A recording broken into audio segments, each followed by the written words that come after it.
Fala pessoal, tudo bem? Estamos aqui para mais um podcast, mais uma gravação, mais um episódio, né? Toda semana temos episódio aqui do podcast do Pastor Vitor Ledo e eu estou muito feliz de estar com você aqui mais uma vez.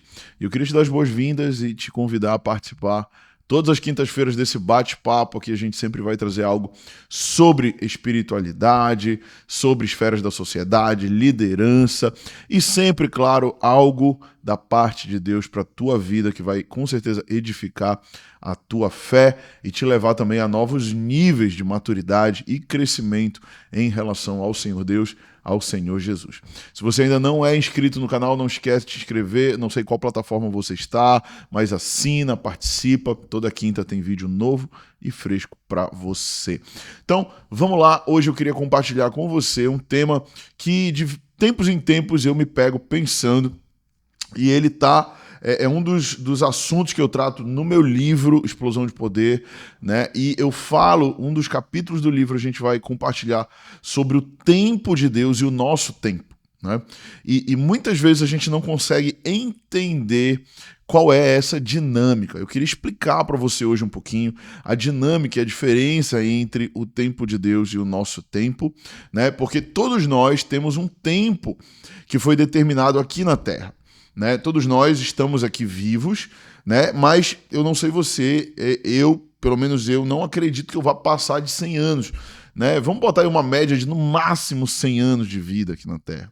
Claro, tem exceções, tem gente que passa um pouquinho disso, mas vamos lá, a gente vai viver aí 100 anos no máximo. Né? E esse é o tempo que nós temos. Nós temos um tempo determinado aqui, né? Um tempo de viver, um tempo de nascer, um tempo de viver e também um tempo de morrer, onde vai passar desse plano, dessa época. E eu não sei se você já parou para pensar, né, que um dia a gente vai sair daqui e vai para outro plano. Então, existe um tempo que se chama, biblicamente falando, de Cronos. Cronos é o tempo mensurável. Cronos é a palavra grega para tempo, onde a gente vai ver no Novo Testamento muitas vezes citando, né, e também no Antigo Testamento citando esse termo, né, tempo, ok? E o Cronos é o tempo mensurável, né? Por exemplo, eu consigo olhar o meu relógio, eu sei a hora, eu sei que horas são, né? Eu não sei que hora você está assistindo esse vídeo, mas, por exemplo, são 10 da manhã, ou são 4 da tarde, 11 da noite. Isso é o tempo mensurável. Né? Eu estou no mês de julho, né? No ano de 2024. Então você consegue mensurar o tempo. Mas Deus não está se movendo no tempo Cronos. Né? Por que não? Porque Deus não tem início nem fim. É muito louco pensar numa pessoa ou num ser que não tem começo nem fim. Né? Para nós, quando a gente para pensar, cara, peraí, como é? Deus nunca começou? Não, ele é. Como assim nunca começou? Porque para nós sempre tem um começo. Tudo tem um começo, um meio e um fim. Né? Para nossa mente é difícil entender isso. Mas Deus, ele é. Deus, ele não começou. Deus, ele não vai terminar. Deus, ele simplesmente é. E isso é muito louco. E ao mesmo tempo que nós nos movemos no Cronos, que é o tempo mensurável, né? Deus, ele se move no Kairos. Né? E o Kairos é o tempo de Deus oportuno para nós na Terra. Ok? Kairos é essa outra palavrinha grega que vai significar tempo oportuno ou tempo de uma oportunidade favorável, tá bom? Lá em Eclesiastes, vou te exemplificar isso biblicamente falando, lá em Eclesiastes capítulo 3, versículo 1, vai dizer assim: tudo tem o seu tempo determinado, ok? E há tempo para todo propósito debaixo do céu. Aqui nesse texto, a gente vai ver que tudo tem o seu Cronos determinado, né? Então ele vai usar as duas palavras aqui, vai usar o Cronos determinado e há um Kairos para todo propósito debaixo do céu. O Kairos é quando a vontade do céu, a vontade de Deus se cumpre na terra. É quando o impossível se torna possível. É quando o improvável se torna provável. É quando aquilo que você acha que nunca ia dar certo, dá certo. Quando você acha que aquilo que nunca ia acontecer, acontece. Né? É quando há um alinhamento entre o tempo mensurável e o tempo de Deus, o tempo oportuno na Terra, acontece o Kairos. Né? O Kairos, ele traz consigo uma aceleração. Eu não sei quantos de vocês já viveram um tempo de aceleração espiritual, né? Um tempo em que as coisas elas se alinham, as coisas começam a dar certo. E para te exemplificar isso, né, eu vou te contar uma história. Quando eu me converti, eu lembro que eu tive um tempo de muitas perdas. Né? E eu sempre digo isso, cara, todo mundo, e eu gosto muito da analogia bíblica do povo que é chamado para sair do Egito, lá em Êxodo, e eles estão indo em direção a Canaã. Né? O Egito vai simbolizar aquele lugar de escravidão, né? Faraó vai simbolizar Satanás, o diabo, então isso vai apontar para aquele tempo em que nós éramos do mundo, vivíamos uma vida de pecado, éramos cegos, éramos guiados por Faraó, pelos espíritos desse mundo, né? E nós não tínhamos noção da realidade de Deus. Então, depois que nós nos convertemos, o que acontece? Os nossos olhos se abrem. Né? E nós somos libertos do Egito, ou seja, nós saímos do mundo, nós somos tirados, né? O batismo é isso, é a morte do velho homem para o nascimento de uma nova vida. Quando o povo está passando ali no Mar Vermelho que se abre, aquilo está apontando para o batismo. Né? Então eles passam por aquelas águas simbolizando aquela passagem, aquele novo tempo na vida deles. Né? Então, Eu tive esse tempo em que eu passei por esse processo de saída do mundo, de vencer o pecado, né, de passar pelo meu batismo, mas depois, quando a gente vai ver a analogia bíblica ou a história bíblica, a gente vai ver que depois do Mar Vermelho, o que eles encontram? Deserto. Né? Eles vão para um grande deserto, um tempo de escassez. Deserto vai falar de escassez, deserto vai falar de sol quente, né, na cabeça. Deserto vai falar de dificuldades, né, de sede, vai falar de muitas coisas. Né? Então o deserto é essa preparação para que eles herdem a terra. E eu lembro que depois que eu saí do mundo, eu passei por esse tempo de deserto, de escassez. Eu não sei qual é o tempo que você está vivendo. Né? Talvez seja um tempo de deserto, talvez seja um tempo de escassez, talvez seja um tempo já de Canaã, não sei. Mas eu estou aqui te trazendo um pano de fundo para o que eu quero falar. Então, quando eu me converti, eu passei por esse processo de deserto. E eu lembro que tudo que eu fazia dava errado. Né? E eu lembro que eu ia para a igreja, eu orava ao Senhor e eu pedia ao Senhor: Deus, poxa, queria tanto que isso acontecesse, não acontecia. Deus, poxa, queria tanto aquilo e não dava certo. Aí eu empreendia, a empresa que eu montei quebrava. Aí eu era contratado numa empresa e quando eu via eu era demitido da empresa. Né? E muitas coisas foram dando errado e o Senhor foi me moldando, porque o processo do deserto não é sobre o resultado que você está tendo. O processo do deserto é sobre quem Deus está te forjando para ser. O que muita gente não entende, que fica muito apegado, é que no processo do deserto acha que é sobre ter ou não ter, conquistar ou não conquistar, receber ou não receber, e o deserto não é sobre isso. Inclusive, quando a gente vai analisar a narrativa bíblica, a gente vai ver que eles passaram o quê? 40 anos no deserto, ou seja, um cronos muito longo. Eles passaram 40 anos dando voltas num percurso que poderia ter sido feito a pé em 12 dias. Né? Então o que a gente vai perceber?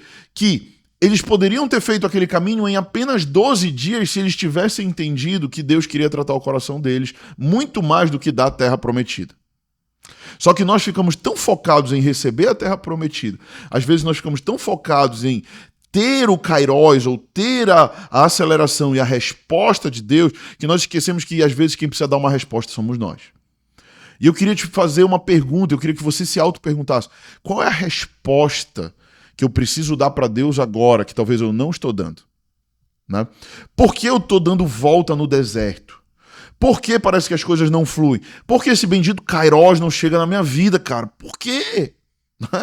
Eu já me perguntei isso, e eu estou tentando te ajudar aqui, para que você não fique anos se perguntando. Porque sim, Deus ele é bom, sim, Deus ele tem um kairos, ele tem uma aceleração, ele tem tempo oportuno, janela de oportunidade, sim, ele tem. E ele quer que você faça o caminho do deserto em 12 dias. Mas a pergunta é, será que você está disposto a deixar a cultura do Egito em 12 dias? Será que você está disposto a deixar o pecado que ainda você traz, talvez, aquele pecadinho de estimação, de lado para viver uma vida em santidade com o Senhor, para que você tenha essa aceleração de 12 dias? Ou será que talvez você ainda está pegado demais a essa cultura? Porque, vamos lá, mudar uma cultura não acontece do dia para a noite. E é por isso que o Senhor ele vai permitir muitas vezes que a gente passe por esses processos que são dolorosos, que não são fáceis, mas que vão nos levar ao tempo oportuno. Né? E eu lembro na minha vida que exatamente, cara, depois que eu passei por muitos desertos e muitas dificuldades e muitas lutas, eu lembro que parece que girou uma chave. Sabe? Parece que uma chave girou na minha vida e quando essa chave girou, cara, foi o tempo que Deus falou, olha, você estava no deserto, eu provi para você, as tuas roupas não faltaram, os teus sapatos não desgastaram, porque no deserto a gente come maná, e maná aponta para o quê? Maná aponta para o do dia, né? A maná aponta para aquele alimento do dia. Se você for para a narrativa bíblica de novo, você vai ver que o maná, ele estragava se eles tentassem estocar. E eles tentaram estocar maná, mas eles chegavam no outro dia, estava cheio de bicho. Por quê? Porque maná não se estoca. Maná é comida do dia. Maná é viver de provisão diária. Eu tenho café da manhã, eu não sei o que eu vou jantar, mas eu sei que no final Deus vai me dar o jantar. Eu estou tomando meu café da manhã, eu não sei o que eu vou almoçar, mas eu sei que Deus vai prover o maná do almoço. Isso é maná. Eu lembro no meu tempo de deserto. As pessoas perguntavam, como é que vocês estão? Eu falava, olha, não está sobrando nem faltando.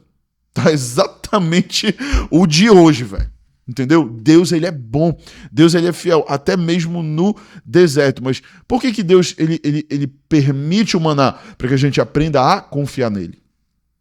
Para que a gente aprenda que, cara, sabe, hoje eu tenho, amanhã eu não sei se eu vou ter, mas no outro dia eu tô lá e tem de novo. E eu vi, cara, Deus é fiel. E no outro dia eu não sei se eu vou ter, e quando eu vou lá tem de novo, eu falo, cara, Deus é fiel de novo. E eu vou gerando uma nova cultura de confiança, não mais na comida do Egito, mas agora confiança no maná que Deus provê. Né? Então, é importante você entender esses tempos na nossa vida. Porque, às vezes, você está num deserto e você não está entendendo. Às vezes, talvez você está assistindo isso aqui e você ainda está lá no Egito. Cara. Primeira coisa, precisa sair do Egito. Precisa sair da cultura caída desse mundo. Precisa sair das garras de Faraó. Precisa ser liberto pelo Espírito Santo de Deus. Minha oração é que ele te liberte desse pecado, que ele te liberte das garras do inimigo. Mas se você já saiu desse lugar, talvez você está no deserto. Essa é uma segunda estação. E o deserto é esse tempo em que eu tenho certeza que Deus não quer que você fique 40 anos dando volta, cara. Então, por favor, responde. Seja ativo na resposta ao Senhor. Ele quer te abençoar. Ele quer te acelerar. A pergunta é por que ainda não aconteceu? Para de dar volta, cara. Para de dar volta. Toma uma decisão e larga os pecados que precisa largar, larga os enganos, larga a cultura caída e transiciona a tua mente. Lembra?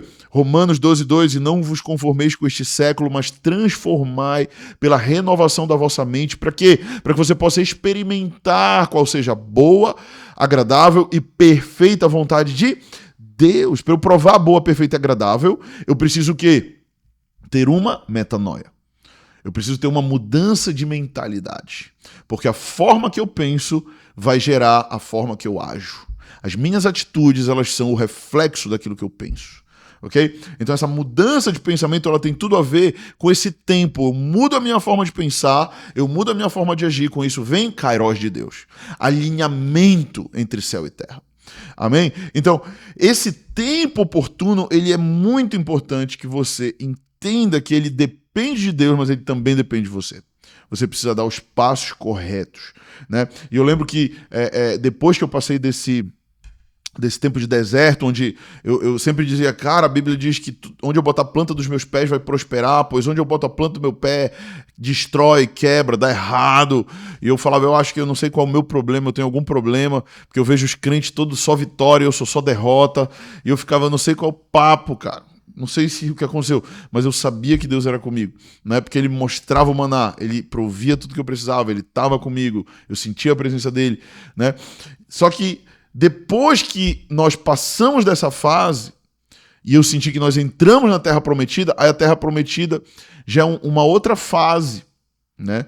A Terra Prometida agora eu já não dependo mais do maná, agora é uma terra que mana leite e mel. Isso fala de quê? De um tempo de abundância. Isso fala de um tempo, né, onde eu encontro um lugar mais confortável para estar. Um lugar onde já tem sombra, um lugar onde já tem água fresca, mas também é um lugar perigoso. Por quê? Porque muitas pessoas, quando estão no deserto, estão lá com o Senhor, né? Deus, poxa, proveu o maná de amanhã, eu estou com fome hoje, amanhã preciso do meu jantar, né? Só que tem pessoas que quando chegam no momento da abundância, deixam de depender. Esquecem que dependem do Senhor, porque começam a confiar no leite e no mel. Começam a confiar na provisão, né? E você precisa tirar os olhos. Uma coisa importante também você entender é que no tempo da provisão do maná, você só recebe. As coisas elas acontecem. Agora, na terra que mana leite e mel, tem que plantar e colher, né? Lembra? O maná caía do céu. Era um negócio miraculoso. Mas agora você tem que arar a terra. Agora, na terra que mana leite e mel, vai ter que cuidar de gado. Agora vai ter que também ter uma nova atitude em relação ao novo tempo, né? E discernir esses tempos ele é muito chave. Eu espero estar te ajudando a você discernir o tempo que você está hoje. Uma das chaves que eu anotei aqui foi que para vivermos o novo, nós precisamos abrir mão não somente do velho, mas do atual. Por quê? Porque muitas vezes nós estamos tão apegados ao que temos, que é justamente o que temos que nos trava de avançar, né? E eu até escrevi uma frase no meu livro que diz, olha, que diz assim, o maior inimigo do excelente é o bom, né? Por quê? Porque quando eu chego na terra que mana leite e mel, eu digo, tá bom, agora eu posso deitar aqui, atar uma rede, tomar uma aguinha de coco, né? E agora eu tô tranquilo, eu tô de boa, né? Porque agora eu já cheguei na terra prometida. Agora eu já cheguei num tempo em que o Senhor me abençoou, em que a mão do Senhor está comigo, então agora eu posso descansar. Lê do engano, querido. Nós não vivemos para buscar a terra. Nós vivemos por um propósito. E o propósito ele é muito maior do que a terra prometida. O propósito ele é muito maior do que a bênção, entende? O propósito ele é muito maior do que o favor. O propósito ele é muito maior do que a prosperidade, o que quer que seja que Deus vai nos dar ou fazer nas nossas vidas, ok? Então é muito importante nós entendermos que para nós vivermos um kairós, nós vamos ter que abrir mão. Porque o que a gente percebe na narrativa bíblica? De novo, quando eles saem do Egito, eles estão no deserto, eles ficam com saudade da comida do Egito. Em determinado momento, eles falam, esse maná é meio sem graça, quero voltar, né? E depois, quando eles estão diante da terra, eles ficam com medo dos gigantes. Por quê? Transição de estação. Então, quando a gente vê os espias indo até a terra, no momento da conquista da terra prometida, eles vão voltar com o relatório para Moisés, 10 deles vão trazer um relatório negativo, e somente 2 vão trazer um relatório positivo, né? Os 10 vão dizer, olha, a terra ela é boa, mas tem um problema, tem gigantes, né? E somente 2 deles vão dizer, olha, a terra é boa e tem gigantes, mas nós vamos vencer os gigante, porque para toda mudança de estação, para toda mudança de tempo também tem novos desafios, né? E eu não sei qual é o gigante que está diante da tua nova estação, eu não sei qual é o gigante que está diante do teu novo tempo, mas eu quero te animar a você tirar os olhos do gigante e você colocar os olhos na promessa. Se Deus prometeu a terra, ela já é sua. Você precisa ter bom ânimo. Você precisa não se ver como um gafanhoto, porque é assim que os espias se viam. Eles falaram, olha, nós nos vemos como gafanhotos. Não. Você não é gafanhoto, você é filho de Deus. E se Deus te deu uma promessa, ele vai cumprir a promessa que ele te deu. Agora você precisa o quê? Confiar na promessa. Você precisa ter fé na promessa. Você precisa olhar e falar, cara, essa terra é boa, tem gigante, mas eu tenho um Deus maior do que o gigante. E eu vou derrubar cada gigante que vai se levantar contra mim. Talvez sejam gigantes financeiros, talvez sejam gigantes internos, talvez seja o medo que tomou conta de você, talvez seja a insegurança, né? Talvez seja a falta de fé. Você precisa vencer cada um desses gigantes para você poder conquistar a terra que o Senhor prometeu para você. Amém? Lá em Isaías 42 diz: falem ao coração de Jerusalém e anunciem que o tempo da sua escravidão já acabou, que a sua iniquidade está perdoada e que ela já recebeu em dobro das mãos do Senhor por todos os seus pecados.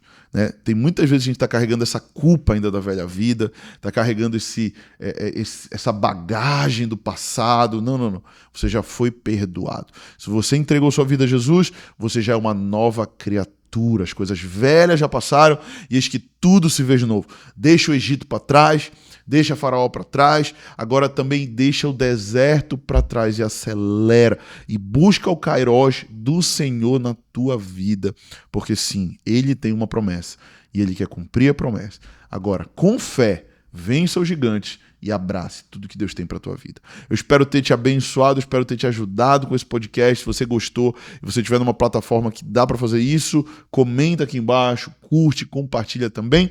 A gente se vê quinta-feira que vem no nosso próximo episódio. Deus te abençoe e até lá.